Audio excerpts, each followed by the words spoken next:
বাংলাদেশের রাজনীতিতে ফ্যাসিস্ট আওয়ামী লীগ, তাদের সহযোগী দোসর সিপিবি এবং যারা সচরাচর নিজেদেরকে মুক্তিযুদ্ধের পক্ষের শক্তি বলে দাবি করে, যেমন ধরেন সুলতানা কামাল চক্রবর্তী, মতি মাহফুজ, রেহমান সোবান, জাফর ইকবাল, ধ্বজভঙ্গ বুড়া, জেরাই খান পান্না, ফজু পাগলা, বিরানি আলম, মুরগি কবির, তারপরে ব্যাংক ডাকাত মুনতাসির মামুন, ইত্যাদি ইত্যাদি ইত্যাদি, এরকম আরো অনেক আছে। এদের চেতনা ব্যবসার একটা মূল উপাদান বা বয়ান হইতেছে 1971 সালে পাকিস্তানি আর্মি 9 মাসে, মানে মার্চ থেকে ডিসেম্বর পর্যন্ত বাংলাদেশে একটা জেনোসাইড বা গণহত্যা করেছে এবং সেই জেনোসাইডে 30 লক্ষ মানুষ শহীদ হয়েছে। আর পূর্ব পাকিস্তানের তৎকালীন 7.5 কোটি জনসংখ্যার মধ্যে নাকি 1 কোটি মানুষ ঘর বাড়ি ছাইরা ভারতে আশ্রয় নিয়েছিল। এই দুইটা ছাড়াও আরো আছে, 2 লক্ষ মা বোনকে নাকি ধর্ষণ করেছিল পাক বাহিনী আর তার দোসরেরা। এবং এই সমস্ত অত্যাচার নির্যাতনের পরিণামে ভারত মানবিক কারণে আগায় এসে তৎকালীন পূর্ব পাকিস্তানে সামরিক অভিযান চালায়, পাকিস্তানি সেনাবাহিনীকে পরাজিত কইরা আমাদের মুক্ত স্বাধীন কইরা দেয়। এর ফলে আমাদেরকে ভারত মাতার প্রতি চিরকৃতজ্ঞ থাকতে হবে। এখন এই ঘটনা যেগুলো বললাম, এগুলো যদি আসলেই সত্যি হয় তাহলে তো আমাদের আসলেই ভারত মাতার প্রতি চিরকৃতজ্ঞ থাকা উচিত। কিন্তু উপরে প্রত্যেকটা দাবি ডাহা মিথ্যা, একদম ডাহা মিথ্যা কথা। আমরা ভারত মাতার সোর্স থেকে আজকের এপিসোডে প্রমাণ করে দেখাবো যে গণহত্যা আর 1 কোটি লোকের ভারতে আশ্রয় নেওয়ার দাবিগুলা ডাহা মিথ্যা। 2 লক্ষ দর্শনের মিথ আমরা আরেকটা এপিসোডে ভাঙবো, এইটাতে না। কারণ এই মিথের সাথে মুজিবের নিজের ভণ্ডামো যুক্ত হইয়া যে কয়জন ধর্ষিতা ছিল তাদের জীবনকে যে দুর্বিষহ করে দিছিল, এমনকি স্বাধীন বাংলাদেশে মুজিব সরকার, তাই এটার জন্য আলাদা এপিসোড করা দরকার। আজকের এপিসোডের মূল বিষয় হইতেছে 2 ধাপ্পাবাজি, 71-এর 30 লক্ষ শহীদ এবং ভারতে আশ্রয় নেওয়া 1 কোটি শরণার্থী। এখন প্রশ্ন হচ্ছে, যদি দাবিগুলো মিথ্যা হয়ে থাকে তাহলে এসব বয়ান প্রচার করলো কে, কেনই বা প্রচার করলো? তখনকার আন্তর্জাতিক মিডিয়ার সাংবাদিকরা ভারতের দিল্লি আর কলকাতাতে অবস্থান করে ঘটনাগুলো কভার করত। ভারতের মিডিয়া এবং ইস্টার্ন কমান্ড তাদেরকে যে সমস্ত প্রেস ব্রিফিং দিত তারা সেটাই পাবলিশ করত। ভারত মাতার মিডিয়া যে কি মাল সেটা তো আমরা আজকে হারে হারে টের পাইতেছি, তাই না? ফ্যাসিস্ট খুনি হাসিনা পতনের পর থেকে তারা এমন কোন আজগুবি অতিরঞ্জিত খবর নাই যেটা বাংলাদেশের বিরুদ্ধে অপপ্রচারের অংশ হিসেবে পাবলিশ করে না। তো এই কাজে ভারতের লক্ষ্য কি ছিল?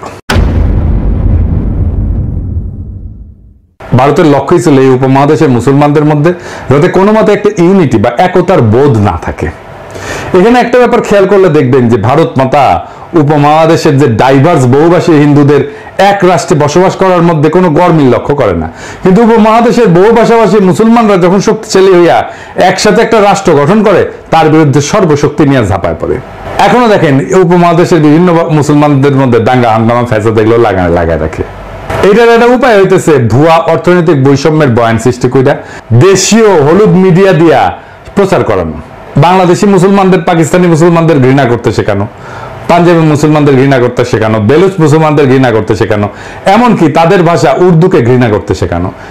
এখনো দেখবেন যে বিপদগ্রস্ত জাতি যারা একটা গণহত্যা থেকে পালায় বেঁচে বাংলাদেশে আশ্রয় নিছে, সেই রোহিঙ্গা জনগোষ্ঠী, রোহিঙ্গা মুসলমানদের বিরুদ্ধে ঘৃণা ছড়ানি, এইটা চেতনাজীবীদের একটা অন্যতম প্রধান কাজ। আমরা আগের এপিসোডগুলোতে এসব নিয়ে বিস্তারিত আলোচনা করছি। আর একটা গুরুত্বপূর্ণ প্রোপাগান্ডার কৌশল ছিল আজগুবি কাল্পনিক একটা অত্যন্ত অতিরঞ্জিত অবাস্তব নিহতের সংখ্যা ছড়ানো, যাতে মুসলমানদের মধ্যে চির দুশ্মনী আর ঘৃণা বজায় থাকে, মুসলমানরা যেন একে অপরকে ঘৃণা করে। বাস্তবে ভারতের এই কৌশল কাজও করেছে। আপনারা লক্ষ্য করলে দেখবেন 1971-এর চেতনাজীবীদের মতো ইসলামোফোব, ইসলাম বিদ্বেষী খুব বিরল দুনিয়াতে। যতগুলো ইসলামোফোব আছে সব কয়টা শতকরা 100% ভারতের 5 দালাল এবং আওয়ামী লীগের 71-এর চেতনাজীবী। এরা সব সময় 30 লক্ষের জেনোসাইড, 1 কোটি শরণার্থী, এইসব ব্যাপারে বয়ান টেনে না পরিবেশ ঘোলা করে সময় অসময়। আওয়ামী লীগের বাইসে থাকার অক্সিজেনে হইতেছে এই বয়ানগুলা। এই বয়ানগুলা দেশের মানুষের মন থেকে জয় বাংলা হয়ে গেলে আওয়ামী লীগও মানুষের মন থেকে কর্পূরের মতো উড়ে যাবে। আজকে এই 2টা বয়ানকে চিরতরে জয় বাংলা করে দেওয়া হবে ইনশাআল্লাহ। প্রথমে আসি 1971-এর যুদ্ধের সময় ভারতে আশ্রয় নেওয়া শরণার্থীদের ব্যাপারে। দাবি করা হয় 1 কোটি মানুষ পাকিস্তানি বাহিনীর আক্রমণে ঘরবাড়ি ছেড়ে ভারতের শরণার্থী শিবিরে আশ্রয় নিয়েছিল। তো আওয়ামী লীগের নেতারা কিন্তু শরণার্থী শিবিরে আশ্রয় নেয় নাই। তারা দেশ থেকে পালানোর সময় বিভিন্ন ব্যাংকের ভল্ট ভেঙে ডাকাতি করে কোটি কোটি টাকা নিয়ে ইন্ডিয়া গেছিল, সেসব টাকা দিয়ে কলকাতাতে বাড়ি ভাড়া করে থাকতো, ফ্ল্যাট ভাড়া করে, আর মদ খাইতো, আর সোনা খাইতে কাটকা পাইতো। তো তখন পূর্ব পাকিস্তানের জনসংখ্যা ছিল 7.5 কোটি, বাংলাদেশে গ্রামের সংখ্যা 68,000-এর মতো, আমরা এটা জানি। 7.5 কোটি মানুষের মধ্যে 1 কোটি মানুষ নিজের ঘর বাড়ি ছেড়ে রোহিঙ্গা ফিলিস্তিনিদের মতো অন্য দেশে রিফিউজি হিসেবে আশ্রয় নেয়, এটা তো একটা ভয়াবহ ঘটনা। ভারত মাতাও এই সংখ্যা আন্তর্জাতিক মিডিয়াতে সেই সময় তাদের গণমাধ্যম দিয়ে প্রচার করাইছে। তাদের গণমাধ্যম কি জিনিস সেটা তো বুঝেনি। তো এটা করার পিছনে ভারতের একটা স্বার্থ ছিল।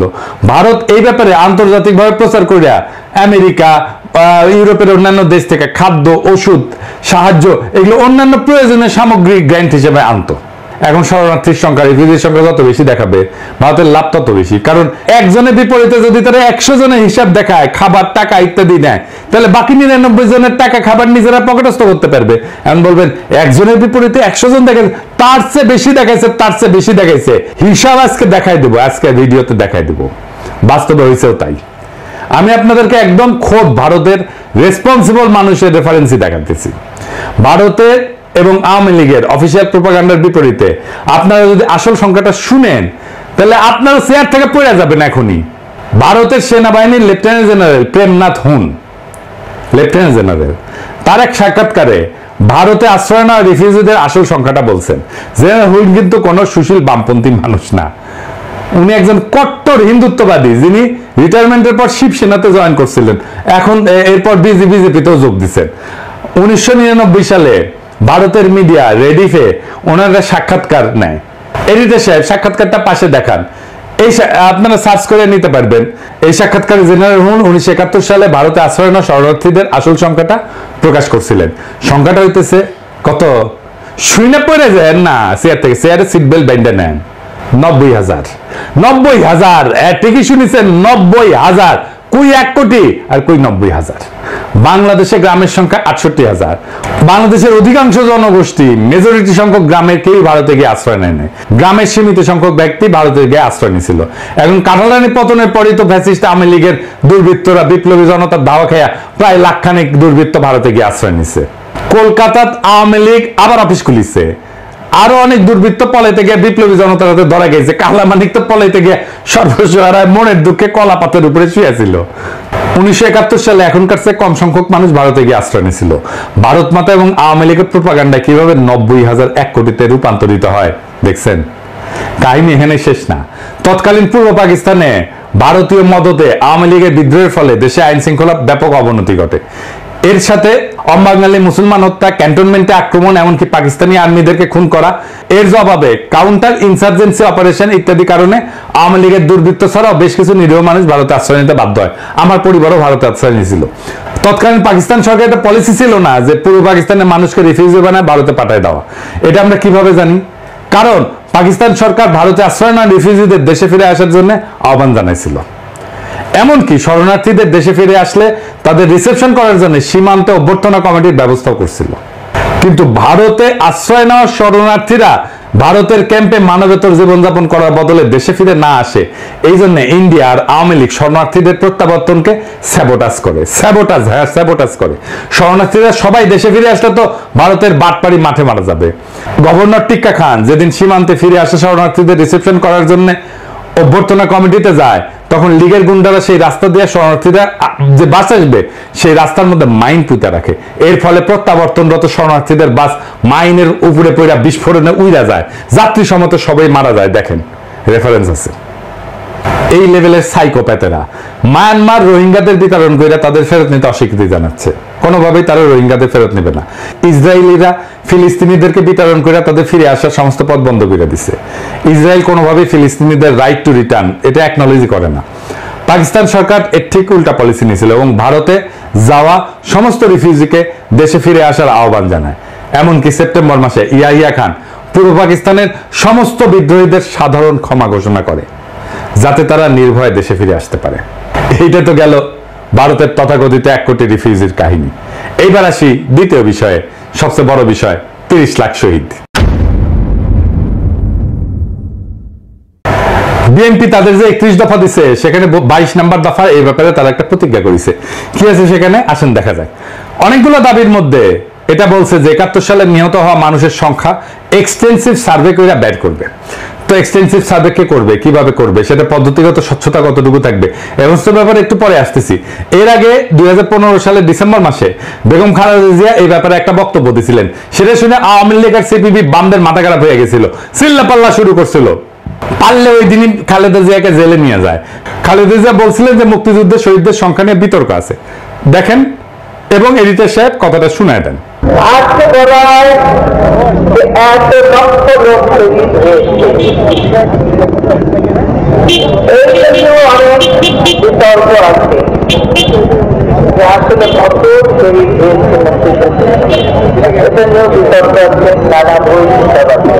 এখনো অনেকেই বলে, এমনকি যারা আওয়ামী লীগ বিরোধী তারাও বলে যে 71 সালে মুক্তিযুদ্ধ শেষে শহীদদের বডিগার্ড যখন 10 জানুয়ারি 9 মাস পশ্চিম পাকিস্তান থেকে বাংলাদেশে ফিরে আসে, তখন সে এক বিদেশি সাংবাদিককে নিহতের সংখ্যা 3 লাখ বলতে গিয়ে ইংরেজিতে ভুলে 3 মিলিয়ন বলে।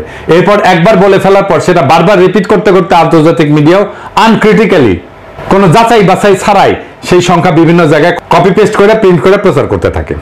এখন এইটা সাংবাদিকতা পেশার একটা কমন বৈশিষ্ট্য যে সাংবাদিকরা এক জায়গায় পাবলিশ হওয়া রিপোর্ট কপি পেস্ট করে নিজেদের মধ্যে পাবলিশ করতে থাকে। আসল ইনভেস্টিগেটিভ সাংবাদিকরা ব্লাইন্ডলি কোনো রিপোর্ট কপি পেস্টের অভ্যাস ফলো করে না, সেই ব্যাপারে তদন্ত করে দেখে। এটা খালি বাংলাদেশে না, আমেরিকা সহ পাশ্চাত্যের মিডিয়াতেও হয়।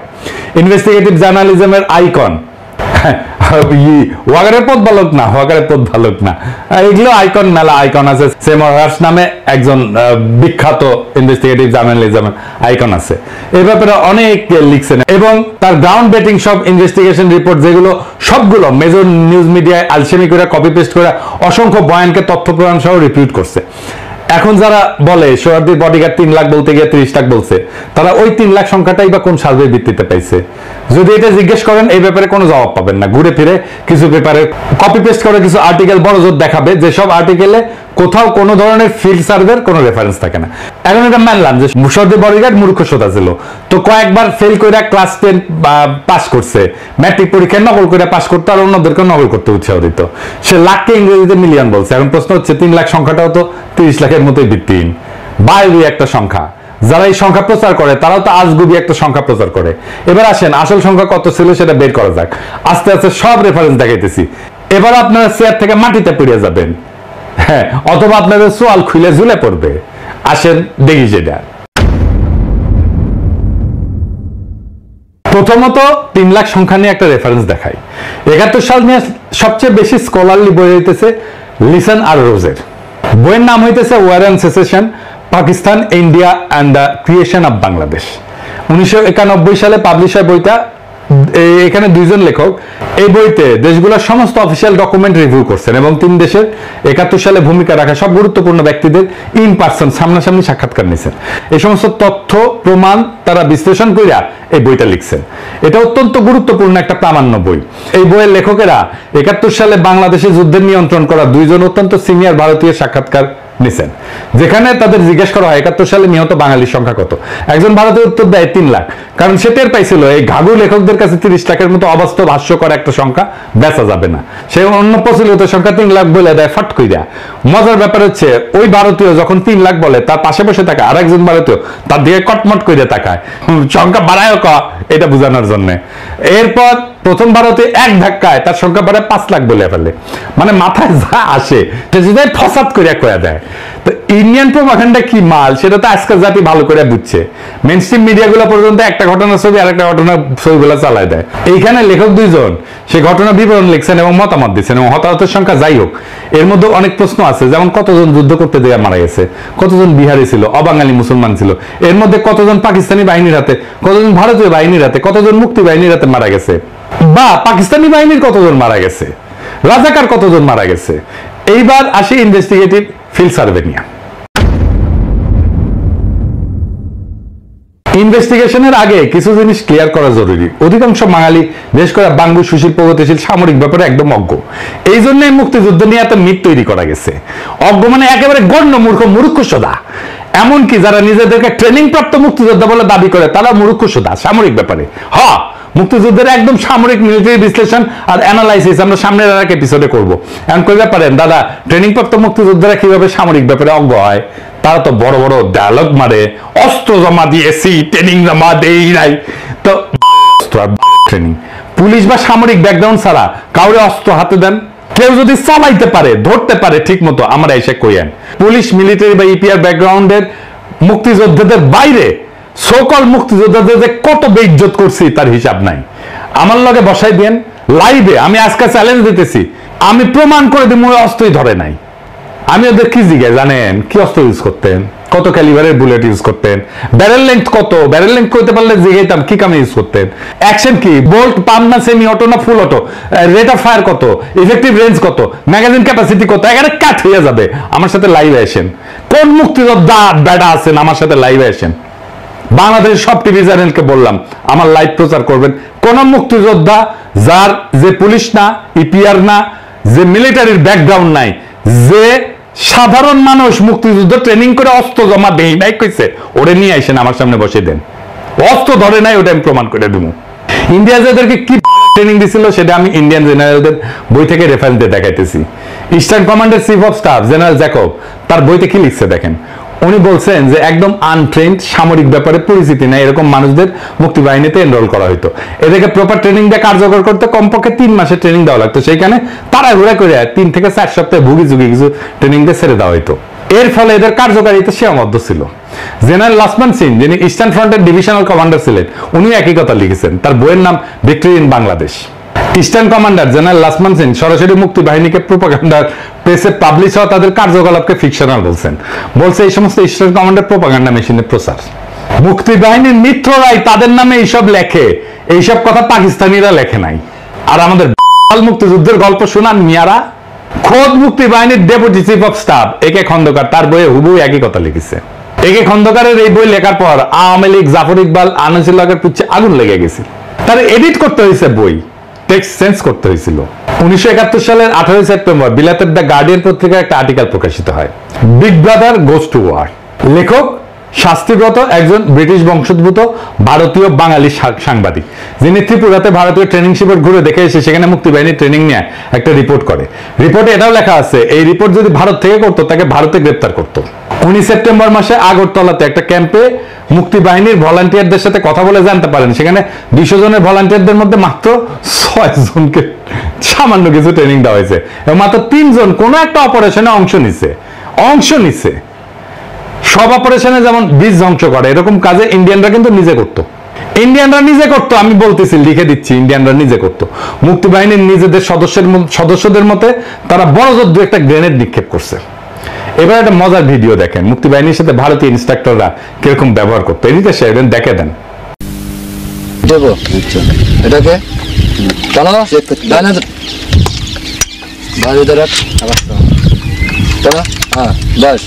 বাস টাইগার হাত, হ্যাঁ এটা হচ্ছে দূরের দুশ্মনের জন্য, দূরের দুশ্মনের জন্য। কি হয়েছে চলো শীষ লাগা ঠিক যখন সামনে জানা শত্রু পিছনে শত্রু, জানা শত্রু পিছনে শত্রু, বা শত্রু পিছনে শত্রু, জানা শত্রু পিছনে শত্রু। এই হচ্ছে জাফর ইকবাল, হুমায়ুন আহমেদ, আনিসুল হকের তৈরি করা মিথিক্যাল মুক্তি বাহিনীর আসল হাল। আর এটা নিয়ে ফজু পাগলা ধ্বজভঙ্গ বুড়ে যে খান পান্না এসব শোনা গেছে মুক্তিযুদ্ধের মতো লাফালাফি। তা বাঙ্গু প্রগতিশীল যেহেতু সামরিক ব্যাপারে একদম লেজে গোবরে, এরা যেসব বয়ান বানায় সেগুলা কোনো reputable serious military scholar study করলে পাঞ্চার করে দিতে পারবে এক মুহূর্তে। এবার আসেন আর একটা গুরুত্বপূর্ণ বিষয় নিয়ে আলাপ করি। 71 সালের যুদ্ধে ইস্টার্ন ফ্রন্টে পাকিস্তান আর্মির অর্ডার অফ ব্যাটেল কি ছিল? তাহলে কইবেন দাদা অর্ডার অফ ব্যাটেল কি? আমি এটা নিয়ে একটা সিরিয়াস বড় এপিসোড করেছি, আসবে পরে, সেটা বুঝবেন মুক্তিযুদ্ধের অর্ডার অফ ব্যাটেল নিয়ে। আজকে সংক্ষেপে একটু আলাপ করি। অর্ডার অফ ব্যাটেল হইতেছে একটা যুদ্ধে দুই পক্ষের মধ্যে কার কয়টা ইউনিট অংশ নিয়েছে, কোন ইউনিট কিরকম, সেটার একটা লিস্টই তালিকা আর কি। যেমন দ্বিতীয় বিশ্বযুদ্ধে 1941 সালে জার্মানি যখন সোভিয়েত ইউনিয়নে হামলা করে সেটার নাম দিয়েছিল অপারেশন বারবারোসা। সেই অপারেশন বারবারোসা ছিল ব্যাপক একটা অভিযান, মিলিটারি ইতিহাসের সবচেয়ে বড় অভিযানগুলোর মধ্যে একটা। সেখানে জার্মান পক্ষে 141টা ডিভিশন অংশ নেয়। মাথায় রাখবেন 141টা ডিভিশন, 141টা ডিভিশন অংশ নেয়। সোভিয়েত পক্ষে জার্মানির এস্টিমেট ছিল 213টা ডিভিশন, একটা ডিভিশন প্রায় 15 থেকে 16,000 সৈন্য থাকে। 1971 সালে ইস্টার্ন ফ্রন্টে পাকিস্তান আর্মির অর্ডার অফ ব্যাটেল কি ছিল জানেন? ডিভিশন ছিল কয়টা জানেন? তিনটা মাত্র 14 ডিভিশন, 16 ডিভিশন আর 9 ডিভিশন। 14 ডিভিশন আগে থেকেই ছিল, মার্চের শেষ দিকে এপ্রিল মাসে পশ্চিম পাকিস্তান থেকে অতিরিক্ত 16 আর 9 ডিভিশন আসে ইস্টার্ন ফ্রন্টে। এই দুইটা ডিভিশন তাদের ভারী অস্ত্র মানে ভারী কামান টামান এগুলো পশ্চিম পাকিস্তানে রেখে আসে। তারা খালি লাইট উইপন্স মানে হালকা অস্ত্র মোটর এগুলো নিয়ে আসে। সামরিক পরিভাষে ইস্টার্ন ফ্রন্টে তো আসলে ওয়ার ছিল না, যুদ্ধ ছিল না, এটা ছিল কাউন্টার ইনসার্জেন্সি অপারেশন। ভারত মাতা 1984 সালে পাঞ্জাবে যে অপারেশন বুস্টার করছে না, ওই যে শিখ মন্দির দখল করার সময়, এটাও কাউন্টার ইনসার্জেন্সি অপারেশন ছিল। সেখানে খালি এক অমৃতসরে স্বর্ণ মন্দিরে হামলা করতে ভারতীয় সেনাবাহিনী 3টা ডিভিশন ব্যবহার করছিল। 60-এর দশকের শেষ আর 70 দশকে অ্যান্টি নকশাল অপারেশনে ভারতীয় আর্মির পুরা ইস্টার্ন কমান্ড, যেটা আসলে পাকিস্তানের সাথে যুদ্ধ করছে, সেটাকে ইউজ করেছিল। সেটাও একটা কাউন্টার ইনসার্জেন্সি অপারেশন ছিল। এছাড়া ইরাক আর আফগানিস্তান যুদ্ধের প্রথম পর্যায়ে শেষ হওয়ার পরে আমেরিকান বাহিনী কাউন্টার ইনসার্জেন্সি অপারেশনই করছিল ওইখানে। ভিয়েতনাম যুদ্ধ আমেরিকা মূলত কাউন্টার ইনসার্জেন্সি অপারেশন করছে। এখন দ্বিতীয় বিশ্বযুদ্ধের সময় জার্মানি যে ইহুদিদের বিরুদ্ধে হলোকাস্ট করেছিল না, সেখানে 1941 থেকে 1945 এই 5 বছরে 60 লাখ ইহুদি মারা যায়। আমরা আগেই দেখেছি যে জার্মানরা খালি ইস্টার্ন ফ্রন্টেই 141টা ডিভিশন ডিপ্লয় করছিল অপারেশন বারবারাসে। ইউরোপের অন্য দেশগুলোতে জার্মানির আরো 60টা ডিভিশনের মতো সৈন্য ছিল। জার্মানরা সমগ্র ইউরোপ থেকে ইন্ডাস্ট্রিয়াল স্কেলে ইহুদিদের রেজিস্টার করে ট্রেনে করে নিয়ে এসে কনসেন্ট্রেশন ক্যাম্পে জড়ো কইরা সেখান থেকে বিশাল বিশাল গ্যাস চেম্বারে ঢুকায় ব্যাস আকারে ইহুদিদের মেয়েরা বিশাল ইন্ডাস্ট্রিয়াল ফার্নেসে তাদের মৃতদেহ পুড়ায় ফেলতো। জার্মানরা জাতি হিসেবে হাইলি এফিশিয়েন্ট জাতি। জার্মানি তখন প্রথম বিশ্বের একটা ইন্ডাস্ট্রিয়াল দেশ ছিল, যাদের লজিস্টিক্যাল ক্যাপাবিলিটি ট্রিমেন্ডাস ছিল। এত মানুষ, সৈন্য, রসদ, এফিসিয়েন্সি, মুভ করানো চারটেখানি কথা না, তাও এত এফিশিয়েন্ট ইন্ডাস্ট্রিয়াল একটা জাতি 5 বছরে শত শত ডিভিশন সৈন্য আর তাদের ট্রিমেন্ডাস ইন্ডাস্ট্রিয়াল লজিস্টিক্স ক্যাপাসিটি ব্যবহার করে সারা ইউরোপ খুঁজে খুঁজে মাত্র 60 লাখ ইহুদি মারতে পারলো। আর পাকিস্তানের মতো একটা তৃতীয় বিশ্বের দেশ মাত্র 9 মাসের কাউন্টার ইনসার্জেন্সি অপারেশনে মাত্র 3টা ডিভিশন ব্যবহার করিয়া, কোন বিশাল বিশাল গ্যাস চেম্বার, ইন্ডাস্ট্রিয়াল চুল্লি ব্যবহার না করিয়া 30 লাখ লোক মাইরা ফেলাইলো এবং লুকায় ফেলাইলো। গাঞ্জা না খাইলে নাকি প্রগতিশীল হওয়া যায় না। তো গাঞ্জার এই নৌকা কোন পাহাড়তলিতে নিছিল দেখেছেন? কেউ প্রশ্ন করে নাই, কেউ প্রশ্ন করে নাই, কাউরে প্রশ্ন করতে দেয় নাই। এরাই প্রগতিশীলতা, এরাই মুক্তিযুদ্ধের চেতনা। বাঙ্গু প্রগতিশীলদের গোজামিল দেওয়া বয়ানকে যে কোনো মিলিটারি এক্সপার্ট অ্যানালাইসিস করলে জয় বাংলা করে দিতে পারবে। 2023 সালে গাজার যুদ্ধে ইসরায়েল প্রায় 2 বছর ধরে গাজার উপরে ব্যাপক এরিয়াল বোম্বিং করছে। গ্যাস চেম্বারের পর এরিয়াল বোম্বিং হচ্ছে সবচেয়ে বড় এফিশিয়েন্ট মেথড অফ জেনোসাইড। যুদ্ধ বিমান থেকে 1000 বা 2000 পাউন্ডের একটা বোমা একটা ঘনবসতিপূর্ণ এলাকায় ফেললে ব্যাপক ক্ষয়ক্ষতি হয়, অসংখ্য মানুষ হতাহত হয়। ভিয়েতনাম যুদ্ধের 10 বছরে 1965 থেকে 1975 পর্যন্ত চলছে। আমেরিকার রেকর্ড অ্যামাউন্ট এরিয়াল বোম্বিং করছে। সমগ্র দ্বিতীয় বিশ্বযুদ্ধে আমেরিকার মতো একটা ইন্ডাস্ট্রিয়াল জায়ান্ট, যারা যুদ্ধের সব ফ্রন্ট মিলায় জার্মানি, জাপান, ইতালি সবার বিরুদ্ধে মোট 21 লাখ টন বোম ফেলছে বিমান থেকে। সেখানে শুধু ভিয়েতনাম যুদ্ধে আমেরিকা কত বোম্বিং করছে জানেন? কত করছে বোম্বিং? 70 লাখ টন। সেটা করার পরে ভিয়েতনামের সিভিলিয়ান ক্যাজুয়ালিটি ছিল 3 থেকে 4 লাখ। ভিয়েতনাম ও বাংলাদেশের মতো একটা ঘনবসতিপূর্ণ দেশ, ইসরায়েল গাজার মতো ঘনবসতিপূর্ণ একটা জায়গাতে প্রায় 2 বছর ধরে ব্যাপক এরিয়াল বোম্বিং কইরা প্রায় সব বিল্ডিংকে ধ্বংসস্তূপে পরিণত করছে। আপনারা দেখছেন চোখের সামনে। এরপরেও গাজার হেলথ মিনিস্ট্রি হিসাবে গাজাতে 2 বছরে নিহতের সংখ্যা 70,000-এর মতো। প্রথম বিশ্বযুদ্ধের পর সবচেয়ে ব্লাডিয়েস্ট রক্তাক্ত যুদ্ধ ছিল ফ্রান্সে ভার্ডুনের যুদ্ধ। এই যুদ্ধ 1916 সালের 10 মাস ধরে সংগঠিত হয়। 10 মাস ধরে 12 লাখ জার্মান আর 11 লাখ ফরাসি সৈন্য রিলেটিভলি একটা অত্যন্ত ছোট এলাকায় জড়ো হয়ে ক্রমাগত আক্রমণ প্রতি আক্রমণ করতে থাকে। 2 দেশই শিল্পোন্নত, প্রথম বিশ্বের দেশ, বিশাল ইন্ডাস্ট্রিয়াল আর লজিস্টিক্যাল ক্যাপাসিটি। ভার্ডুনে জার্মানরা প্রথম দিন ফরাসি পজিশনে 10 লাখ আর্টিলারি শেল নিক্ষেপ করছিল। 10 লাখ, 1-2 হাজার না, 10 লাখ একদিনে। পুরা যুদ্ধের 2 পক্ষ মিলে 4 থেকে 5 কোটি খালি আর্টিলারি শেল নিক্ষেপ করছে। কত কোটি কোটি রাউন্ড রাইফেল আর মেশিন গানে গুলি খরচ করছে সেটা তো হিসাবই নাই। ভার্ডুনের যুদ্ধে জার্মান সৈন্য ক্যাজুয়ালিটি বা নিহত হয়েছে 1.5 লাখ, ফরাসি হতাহতের সংখ্যা 1.5 লাখের মতো। সেখানে পাকিস্তান পুরা 9 মাসের কাউন্টার ইনসার্জেন্সি অপারেশনে কোথাও কোনো ধরনের এরিয়াল বোম্বিং না কইরা 30 লাখ বা 3 লাখ মাইরা ফেললো। এই কথা দড়ি ফেলাও বায়া উঠে যায়। এই মূর্খ সোদা বাঙ্গু প্রগতিশীলদের এই সমস্ত বয়ান শুনলে আসমানে উঠে যেতে ইচ্ছা করে। এবার আসি, তাহলে কি 71 সালের নিহতের সংখ্যা নিয়ে কোন ইনভেস্টিগেটিভ জার্নালিজমের রিপোর্টই নাই? সৌভাগ্যক্রমে আছে এবং সেই রিপোর্ট একদম রেফারেন্স ডিভাস্টেটিং একটা রিপোর্ট রে ভাই। হ্যাঁ, উইলিয়াম ড্রামন্ড, যিনি একজন বিখ্যাত আমেরিকান সাংবাদিক, এই ড্রামন্ড সাহেব এখনো বেঁচে আছেন, যে কেউ তার থেকে এটা ভেরিফাই করতে পারবেন। উনি ইউনিভার্সিটি অফ ক্যালিফোর্নিয়া বার্কলের প্রফেসর বর্তমানে। পেশাগত জীবনে লস অ্যাঞ্জেলস টাইমসের সাথে ছিলেন ডেমোক্রেট। প্রেসিডেন্ট জিমি কার্টারের সময় উনি অ্যাসোসিয়েট প্রেসের সেক্রেটারি ছিলেন। অত্যন্ত সম্মানিত রেসপেক্টেড একাডেমিশিয়ান এবং জার্নালিস্ট। 1972 সালের 6 জুন বিলাতের গার্ডিয়ান পত্রিকা ঢাকা থেকে পাঠানো ওনার সেই রিপোর্টটা ছাপে। রিপোর্টের নাম ছিল দ্য মিসিং মিলিয়ন্স।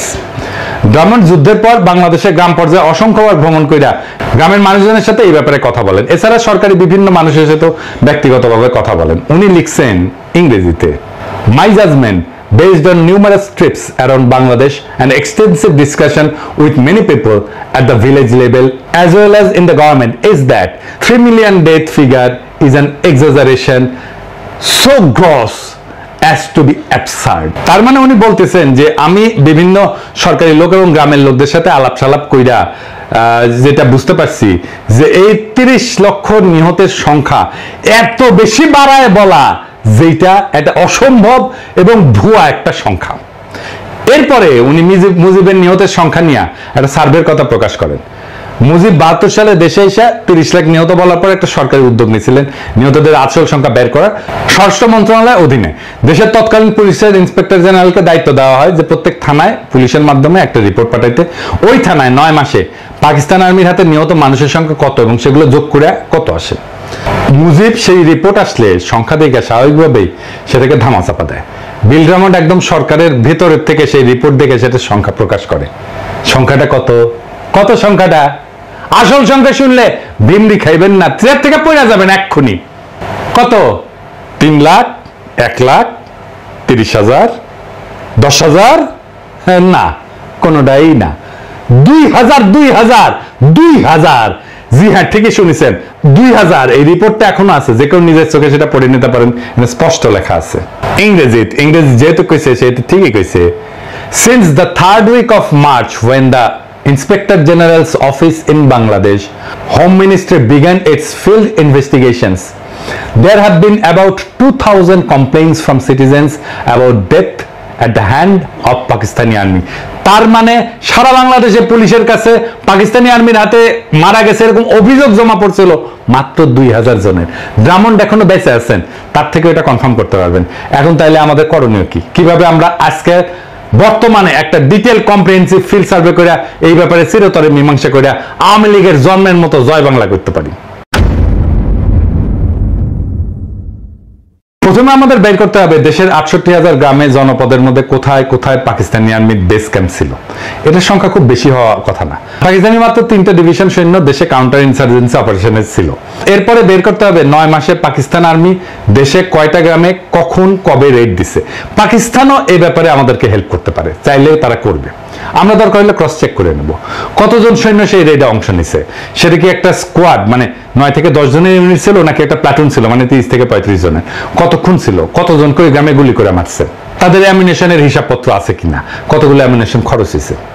এইসব ব্যাপার বের করা তো খুব কঠিন কোনো কাজ না, কারণ বাংলাদেশের মতো ঘন পরিস্থিতিপূর্ণ ভূখণ্ডে একটা গ্রামে আর্মি অপারেশন চালায় কিছু মানুষ মেরে চলে যাওয়ার পর বাকি সবাই ফিরে এসে নিহতদের দাফন কাফন করতো, হিন্দু এলের লাশ সনাতন রীতিতে সৎকার করতো। আই উইটনেস এবং সার্ভাইভারদের কাছ থেকে একদম পিন পয়েন্ট নিহতের সংখ্যা নিয়ে 9 মাসে সবগুলো এলাকার নামের পাশে নিহতের সংখ্যা লিখে যোগ করে মোট সংখ্যা বের করা খুব কঠিন কিছু কাজ কি না, করো না। কিন্তু এটা করবে না কেন? কারণ এই যে ফাপড় নেওয়া এটা তো ফাঁস হয়ে যাবে, মিছা কথা ফাঁস হয়ে যাবে। এই কাজ এখনো করা সম্ভব, কারণ 71 সালে জীবিত প্রাপ্তবয়স্ক বহু মানুষ এখনো জীবিত আছে। এরকম রেড প্রত্যেক গ্রামে তো হয় নাই। দেশে 68,000 গ্রামের মধ্যে অতি অল্প সংখ্যক গ্রামেই হয়েছে। তার উপরে এক গ্রামে বড় জোর একবার কি 2বার এরকম রেড হয়েছে। পুরো ব্যাপারটা একটা ক্রোনোলজিক্যাল রিকনস্ট্রাকশন করতে হবে।